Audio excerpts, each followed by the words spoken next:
Well, it's my great pleasure and my extreme honor to have been able to bring Robert Spencer to Montreal.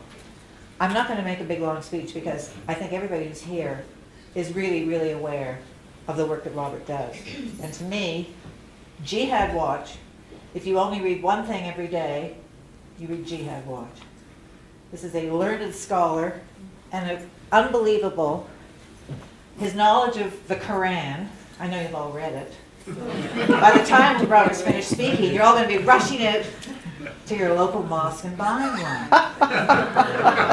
Anyhow, without any further ado, please give a warm welcome to the one and only Robert Spencer.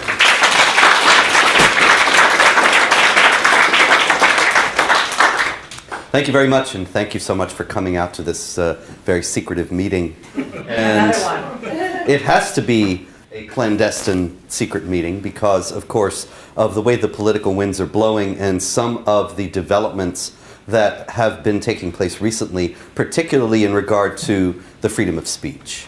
And I thought that it would be perhaps enlightening to some of you tonight if we discussed exactly what is going on in regard to the freedom of speech and what has happened to it and what is the attempt, what the Islamic entities in the world are attempting in regard to it. And this goes back many years. But I think epitomizing what's happening are several very emblematic incidents. One was on 9/11, when Mohammed Atta, one of the hijackers, probably the leading hijacker in terms of the visibility that he has attained since the hijacking, and I think everybody's probably familiar with his cold, dead eyes and his face and that photograph that surfaced after the attack. When he was piloting the plane that he had hijacked, and before he had crashed it into one of the World Trade Center towers, he went onto the speaker system and he said to the passengers, "Stay quiet and you'll be okay. Stay quiet and you'll be okay." And of course then he crashed the plane into the building. A few years after that, Theo van Gogh was the producer of a film submission about the oppression of women in the Islamic world that featured nude women with verses of the Quran written on their bodies, which was of course very highly offensive to Muslims because of not the nude women but the desecration of the Quran by placing the Quran text on the body of a nude woman, which is something that is unclean and to be despised. And so Theo van Gogh was murdered on a street in Amsterdam by a Muslim named Mohammed Bouyeri, who first shot him while he was riding his bicycle down the street in Amsterdam, and then came close and attempted to behead him, but had trouble doing so, and eventually stabbed the knife into the body with a hit list attached to the knife of other people that he intended to kill or thought that other Muslims should kill. And in the process of doing all this, Theo van Gogh, before he died, said to Bouyeri, "Can't we talk about this?" And of course we could not, and he was killed. The point being that what the Islamic world wants to do to the West is summed up by what Atta said: "Stay quiet and you'll be okay." And what the West says in response is, "Can't we talk about this?" And no, we cannot. And increasingly, Western authorities are agreeing and saying, "We can't talk about this, and we have to just stay quiet and we'll be okay." But we will not be okay if we stay quiet any more than the people on the plane that Atta had hijacked were. And this was shown as far back as Valentine's Day 1989, when the Islamic Republic of Iran sent a valentine to the novelist Salman Rushdie. And of course you're all familiar with that. Salman Rushdie was sentenced to death in a fatwa, a religious decree, by the Ayatollah Khomeini because he had written a novel called The Satanic Verses. Now you may not be aware that The Satanic Verses is an actual incident in the life of Muhammad, the Prophet of Islam, as delineated by Islamic tradition. That in Islamic sources it tells this story, that Muhammad was a member of a tribe of Arabs who lived in Mecca called the Quraysh. And the Quraysh were pagan polytheists who had 300, they worshipped these three goddesses, Alat, Al-Uzza, and Manat. And Alat, Al-Uzza, and Manat were 3 of 360 gods that had idols in the Kaaba, the cube-shaped building in Mecca. And Arabs would come from all over Arabia to pray to their gods at the Kaaba in Mecca. And the Quraysh had this thriving pilgrimage trade. Muhammad, when he started out, began to preach that there was only one God, and that all the idols in the Kaaba were of false gods or demons, including Alat, Al-Uzza, and Manat. The Quraysh did not take kindly to this for 2 reasons. One, they liked those girls. And 2, they thought that if Muhammad's single God became a widespread belief in Arabia, that the Arabs would no longer make the pilgrimage to Mecca to worship their gods at the Kaaba. Of course, we know that Muhammad solved that problem later by making it into a Muslim shrine. But that would be skipping ahead of the story.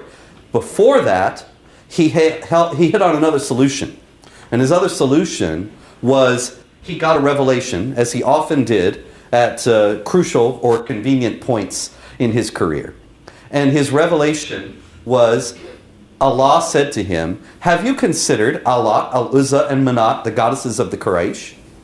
They are the exalted cranes, the Garanik. The Garanik are cranes like the birds that fly overhead, and they fly very high, and they are worthy of veneration."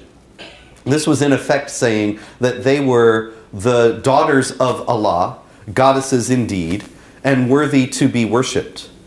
He had known he was going to do this. The Islamic tradition is very interesting in how it reveals that Muhammad, insofar as he has any historical validity at all, but the stories portray a man who's really a rather self-conscious and very clever con man, because he had called the Quraysh together with the Muslims. And they were all there together in one room when he gets this revelation. So he knew it was coming. And the revelation comes upon him, and he goes into his trance, falls to the ground, froths at the mouth, doesn't seem to be aware of his surroundings, comes to, and he says, "Have you considered Alat, Al-Uzza, and Manat? They are the exalted Garanik, worthy of veneration." And the Quraysh all say, "Hey, this is great. Now you've acknowledged our goddesses." And they all prostrate themselves and pray with the Muslims. And the next day, actually sometime later, Muhammad realized that he had based his entire case, all his preaching for years before this, on the idea that there was only this one God and all the other gods were false. And so, after that, he realized he'd contradicted himself entirely. And so he had to come up with some way to reconcile the contradiction.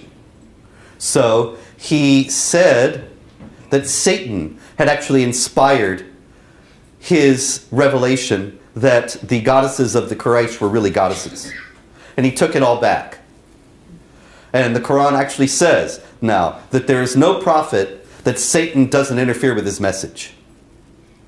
And so Satan gave him those verses, and they were struck from the Quran. And now if you read the Quran, if you open your Qurans to chapter 53, you will see that it says, in verse 19, "Have you considered Alat, Al-Uzza, and Manat?" Which is just how those verses started that he canceled. But then it goes on to say, "You have male children, and he," that is Allah, "has female children. That is indeed an unfair division." In other words, the Quraysh are crazy to say that Allah has daughters when human beings have sons, because everybody knows sons are superior to daughters. So it just becomes another misogynist passage in the Quran, but there's no trace of the earlier passage acknowledging that they were really goddesses. Now, the whole point of me telling this story is to say that the novelist Rushdie was basing his novel on a story that is in the Islamic tradition. And it shows Muhammad in a very bad light, even in the original.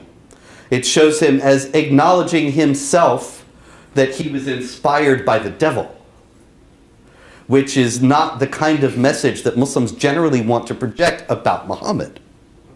So Rushdie made this rather fanciful late 20th century postmodern kind of novel out of all this. But in the core of the story is this material about Muhammad being essentially inspired by Satan.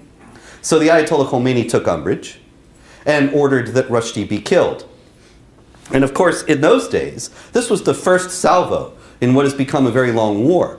And the West was absolutely enraged that the Ayatollah Khomeini would have the temerity to say that somebody should be killed for expressing himself, for creating a work of art, and for saying something that offended Muslims and put Muhammad in a bad light. But the Ayatollah Khomeini, of course, from his point of view, was simply enforcing Islamic blasphemy law. Islamic law mandates that if somebody mentions something impermissible about Allah, Muhammad, or the Quran, or Islam, then that person's life is forfeit. That person can and should be killed by anybody who has the opportunity to do so. And so you may recall Cat Stevens, you know? Yeah. Yes, Cat Stevens, who had recently, at that time, right before all this, had converted to Islam. And he was interviewed on the BBC after the Khomeini fatwa. And he said and the BBC said, "What do you think about the Khomeini fatwa?" And expecting him to say, "Oh, this is terrible, and Islam is peace, and we abhor all this." And he said, "Oh, it's a wonderful thing," and he's absolutely right. And so the BBC interviewer was appalled. You can see this on YouTube. And he said, "So are you saying that if you were in a restaurant and Rushdie was at the next table and somebody came in to kill him, you wouldn't shield him, you wouldn't stop him and call the police?" And he said, "No, I would hold Rushdie down and make sure that the attacker got to him." And of course, this was even more appalling. Cat Stevens was roundly criticized for it, and there were very many great defenses of the freedom of speech at that time. But that was a long time ago. And since then, quite a lot has happened. One of the main things that happened after that, that shows how much things have changed since 1989, was in 2005, when the Danish newspaper Jyllands-Posten published a series of cartoons of Muhammad, most of which were completely innocuous, but one of which has become famous or notorious, and it was Muhammad with a turban in which there was a bomb. One of those classic cartoon bombs, you know, that you only see in cartoons. And that Bugs Bunny always had. Now, the classic, the bomb in the turban enraged Muslims to such a degree that once these cartoons were publicized in the Islamic world, and that in itself is an interesting aside to this whole controversy, because initially there was really hardly any response at all. But a Danish imam who was enraged about the cartoons took the original set of cartoons and he added 3 others. One of which was a man at a carnival with a pig nose around his face, strapped around his real nose. And the Danish imam said that this was a cartoon of Muhammad as a pig, which it was not, in fact. And several others that were a little bit more edgy, a little bit more directly offensive to Muslims than the ones that had actually run in the paper. And he took them, added them into a dossier that he made of these cartoons, and went around the entire Islamic world saying, "You ought to do something about this. You ought to be enraged about this." It came to the attention of the Organization of Islamic Cooperation, which is 57 Muslim governments, plus, that is 56 nation states, and the Palestinian Authority. Since the collapse of the Soviet Union, the Organization of Islamic Cooperation has been the largest voting bloc at the UN. It essentially controls the UN. You may know that at the UN, they condemn Israel practically every day. It's as regular as lunch. But they have nothing to say about genuine human rights abusers all around the globe. And they put Saudi Arabia on their Human Rights Commission, despite Saudi Arabia's very sorry human rights record. Now, why are they so hateful toward Israel? Why are they so charitable toward the Islamic world? Because the largest voting bloc, the group that can get what it wants and make the whole thing go in the direction it wants, is the Organization of Islamic Cooperation. And it was meeting that year in Mecca. And we're talking about Mahmoud Ahmadinejad, the former president of Iran, the king of Saudi Arabia, the various rulers of Egypt, of Turkey, of all the major Muslim countries and the minor ones. And they all got together in Mecca that winter, and one of the things that they discussed were these cartoons of Muhammad.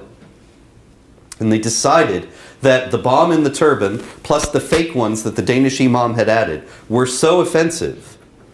Because, of course, who would put a bomb in Muhammad's turban? Everybody knows that Muslims have nothing to do with violence. But these were so offensive that they decided to use them as a means to compel the West to restrict the freedom of speech. And there began, at that time, two-pronged assault. One was worldwide riots.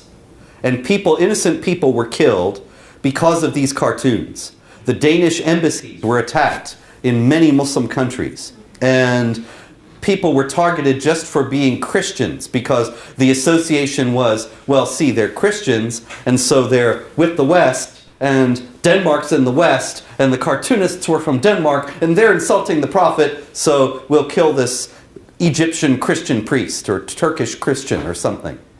There were Turkish nuns, I think. In any case, there were several people killed, quite a few. Many, many violent riots all around the world. But at the same time, this was, in a certain sense, a good cop, bad cop routine.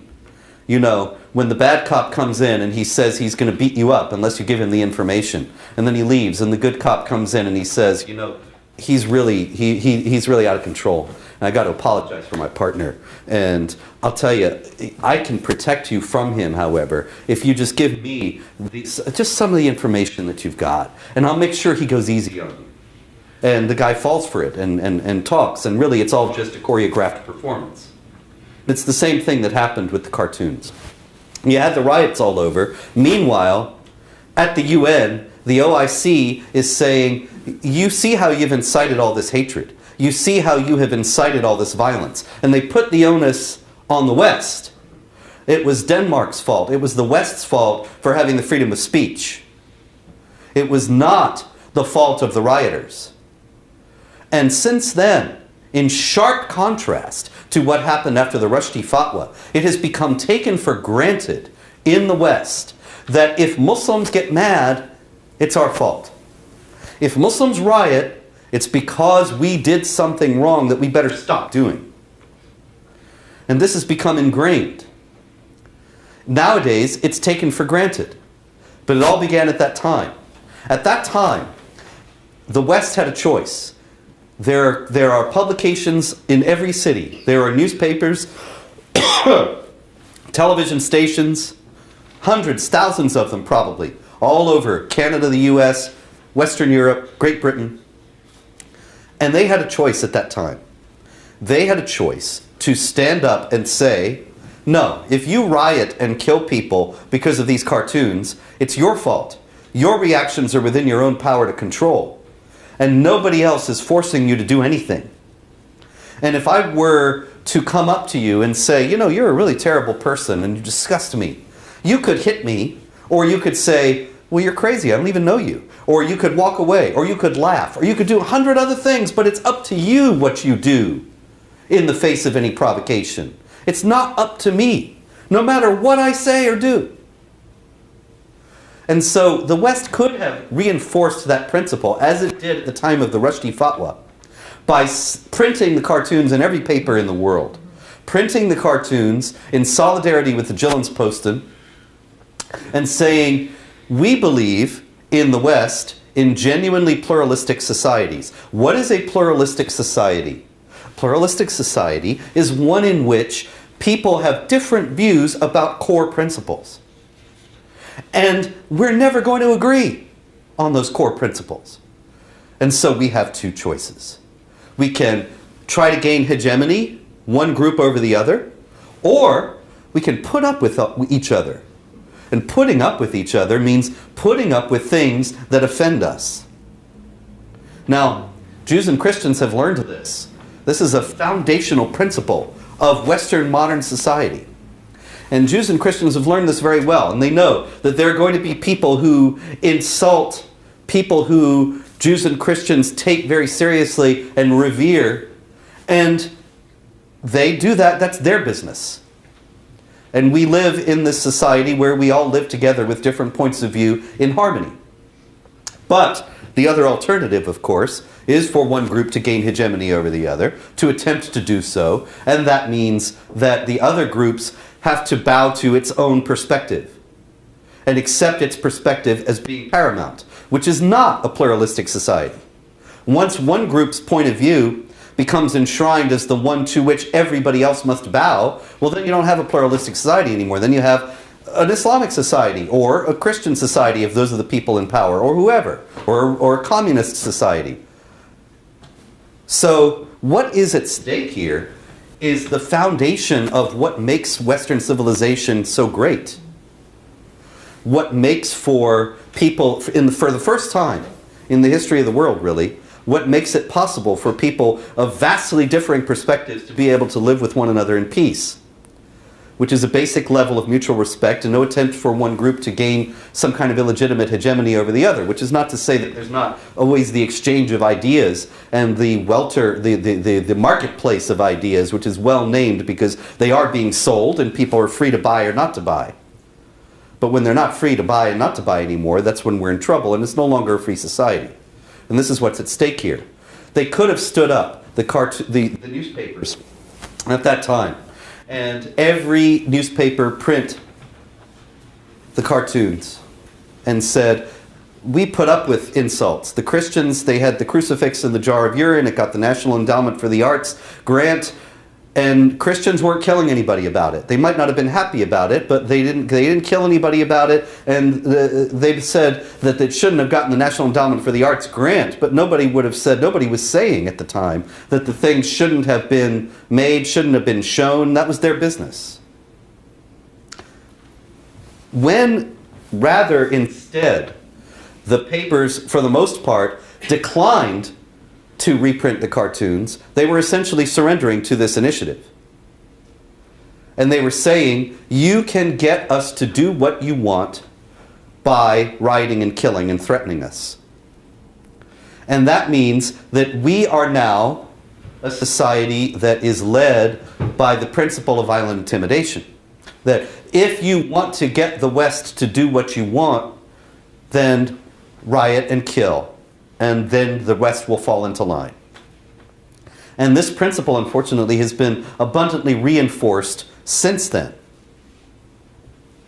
And it only enables the violent intimidation and asks for more. But it's not just about bullying. It's really about trying to get the West to accept those Sharia blasphemy laws that forbid any criticism of Islam. And that's the other prong at the UN. After the cartoons, and after the West failed to print them, and after the OIC said, you are at fault because of your freedom of speech, and you have to criminalize incitement to violence, and not incitement to violence, incitement to religious hatred.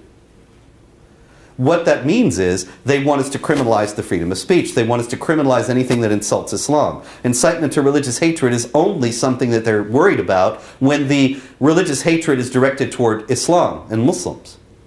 And they don't even mean genuine hatred. They're talking about cartoons, for Pete's sake. In 2010, a cartoonist in Seattle named Molly Norris thought she would strike back against this. And she started a Facebook page called Everybody Draw Muhammad Day. And she said, they can't kill all of us. If everybody drew Muhammad, they're not going to kill the whole world. And we'll defend the principle of the freedom of speech. Thank you, Mr. Rubio. And you didn't get that. He's old now. He's gone. I have to think of some Trump jokes. Anyway, that's not hard at all. It's a very controversial thing, and actually I'll get to him. Molly Norris was then threatened. She's still on ISIS's list. They in one of the previous issues of their magazine, Dabik, they had a hit list of some of the people that they most especially want to kill. And Molly is still on it. This was 4 years after her Everybody Draw Muhammad Day. She was notified that there were real threats against her by the FBI, and she elected to go into hiding and change her identity. And nobody knows where she is now. She might be here. And anybody Molly Norris? Hey, Mal. And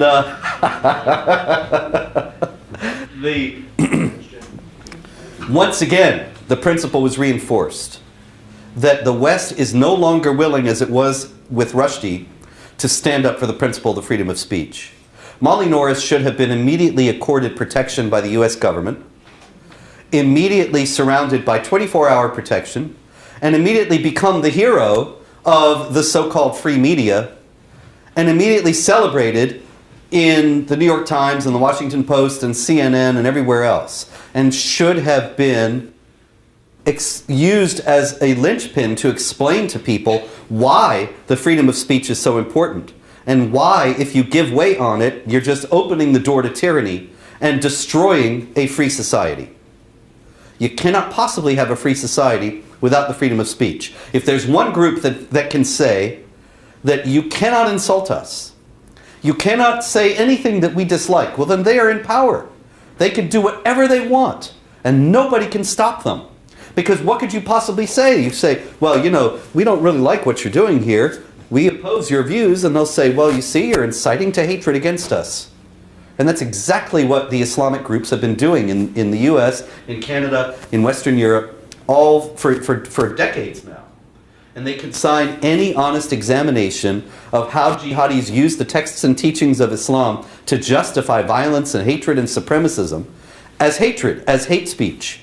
And then they're trying to criminalize hate speech. And it's gaining a tremendous amount of traction. One of the most disquieting things that I have noted over the last few years was something that happened. It crystallized for me a couple years ago. I was speaking at Cal Poly, California Polytechnic University in San Luis Obispo, California. Beautiful area, very nice school, wonderful people. And I spoke. It was a very interesting evening.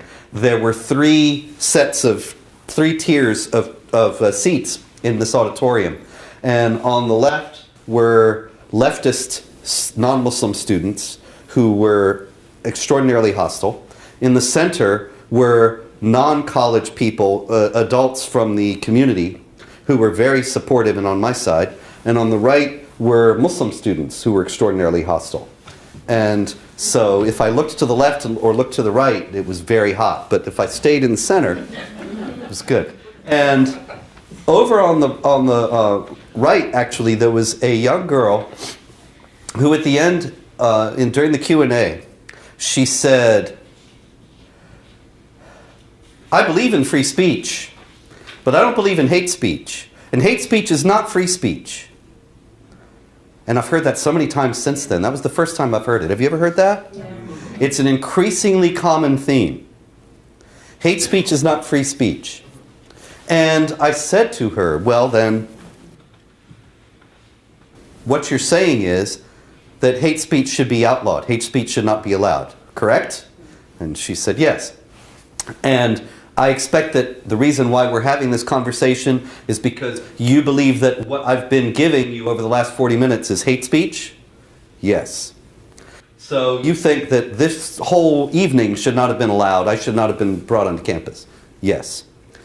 Who do you think ought to be empowered to decide what constitutes hate speech and what does not? And she said, what? And this is where, see, it gets very hairy. I said, well, who gets to decide? I don't think I'm purveying hate speech. And I understand it's a minority view at Cal Poly, I'm sure, and at most universities around the world. But there is a considerable number of people who don't believe that to speak honestly about Islam and jihad and the threat that it constitutes has anything to do with hate speech. And who actually think that the charge of hate speech is a tactic designed to shut down discussion on this issue and to marginalize those who speak about it so that the jihad can advance unimpeded and unopposed. And what you're saying is that you want to entrust someone with an extraordinary power to determine what is acceptable to be discussed and what is not. And that person would be a tyrant who would rule over us and destroy the freedoms that we have in this country at this point. And she said, "You're advancing a Hobbesian critique of the powerful." And I said, "Yeah, actually I am. That's good. I'll remember that one." If we give way to this, then everything is gone. Then the jihadis can advance and nobody can say a word. Because one of the most insidious things that the OIC has done over the last 10 years is in their Islamophobia observatory that they have. I really hope it's a brick and mortar building somewhere, you know, with all sorts of telescopes looking for us and observing. Oh, there's Spencer. Look, he's walking down the street. And anyway, the Islamophobia Observatory publishes a report every year about Islamophobia. And in it, they include the attacks, genuine and spurious, faked and real, attacks on innocent Muslims that creeps and louts and thugs sometimes perpetrate. And there's no supporting that. Nobody is calling for attacks on innocent people of any kind in any place.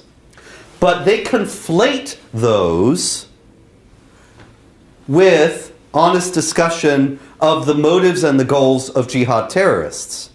And anybody who, like me, shows, well, see, the jihadis, it's not really that they're poor and uneducated, it's that they're following the Quran, which says to fight the unbelievers and subjugate them under the rule of Islamic law.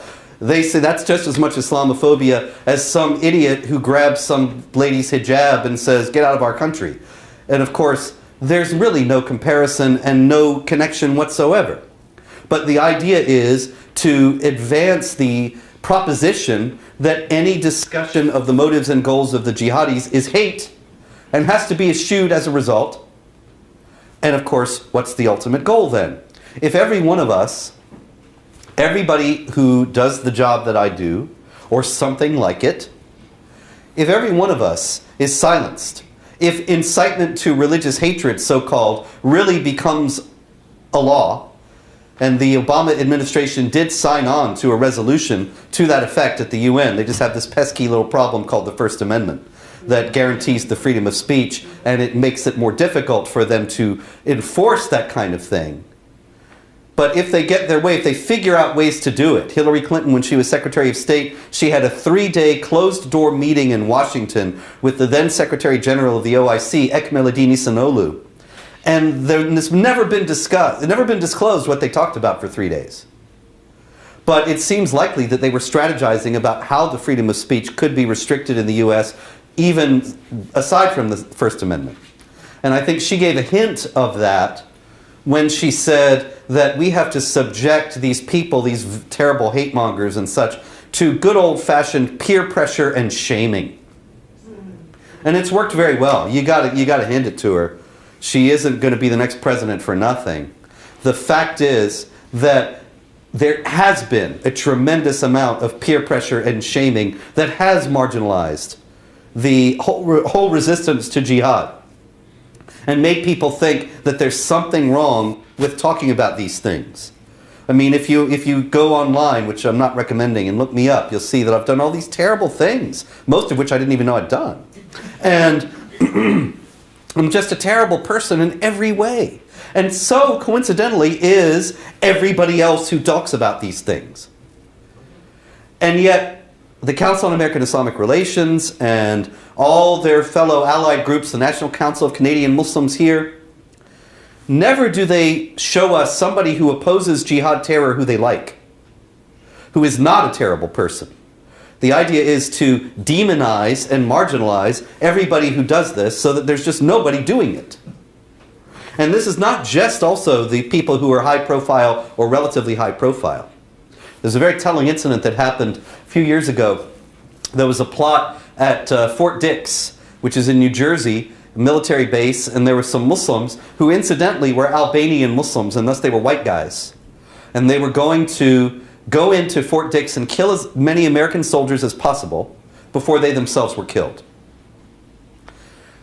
Their plot was discovered. It was discovered by a 17-year-old boy named Brian Morgenstern who worked at a video store in the area. As it happened, these jihadis, they loved gory beheading jihad videos, but they had them on VHS tapes. So they went into Brian's video store, and Brian is there working, and they said, "Can you convert our VHS tapes to DVD?" And he said, "Okay." And he's working, and I don't know how it works, but apparently he's seeing what is on the things as he's converting them.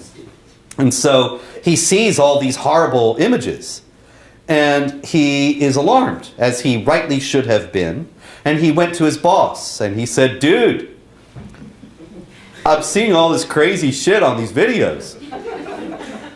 Should I go to the police, or would that be racist?" Now, where did he get the idea that turning in 6 white guys who were plotting mass murder would be racist? He got it, of course, from the good old-fashioned peer pressure and shaming that Hillary Clinton has been recommending and probably abetting in no insignificant way. He got it from how the Council on American Islamic Relations, the National Council of Canadian Muslims, all the other Islamic advocacy groups in Canada, the US, Western Europe, Great Britain, they have for years said that if you resist and oppose jihad terror, you're a racist. And young men like Brian have grown up in this world and they've internalized that. Luckily, to his credit, he decided to go ahead and be a racist, and he turned in these guys. But how many others have thought how terrible it is that people are hating Muslims, and what a shame. You know, I mean, this is the primary dominant view. Such that last May, Pamela Geller and I organized a contest to draw Muhammad in Garland, Texas. Now, we did it in Garland, Texas, a suburb of Dallas, for a very important reason. In January 2015, the Charlie Hebdo cartoonists who had drawn Muhammad were murdered by Islamic jihadis. In February 2015, several Muslim groups in the United States gathered in Garland, Texas, at a hall where they held a conference called Stand with the Prophet. Now, standing with the Prophet is what the assassins in Paris had just done in murdering those who they thought had insulted their prophet. So we thought it was grotesque that this event was going on so soon after the murder of the cartoonists, and that it was revealing also that it showed that they were not friends of the freedom of speech, not interested in living in a pluralistic society, but were tacitly giving their support to the assassins of the cartoonists and to the violent enforcement of Islamic blasphemy laws. So we went down to Garland and held a demonstration outside their event. And at that demonstration outside their event, in discussions with some people, we got this another idea, that the hall where they were holding it was a public hall, and so they were open to anybody who was willing to pay the fees. And we decided to hold a Muhammad art exhibit and cartoon contest in the same place. And we did that on May 3rd, and of course, as you may know, it was attacked by Islamic jihadis who were killed by members of our security team, and nobody else was hurt. But in the wake of that... You should hold more of them. I'm sorry? I didn't hear that, I'm sorry. I said you should hold more of them. I don't know that we would be able to get a hall anywhere in the world anymore for that. But in any case, the reaction after that showed to a vivid and disgusting degree how far we have deteriorated since the first days of the Rushdie Fatwa. Because we were universally excoriated. Actually, Pamela was. Even though both of us organized the event, she is obviously far prettier than I am, and just as articulate or more, and so she was the one that the event was ascribed to, and she was subjected to universal opprobrium and abuse. Yeah. And Donald Trump told Megyn Kelly that she was just the worst advocate for the freedom of speech in the world. And what were they doing trying to draw Muhammad? Couldn't they find anything else to draw? Well, we weren't there to draw. He should have known that. We were there because when they kill people for drawing Muhammad, we have two choices and only two choices. We can draw Muhammad, or we can surrender.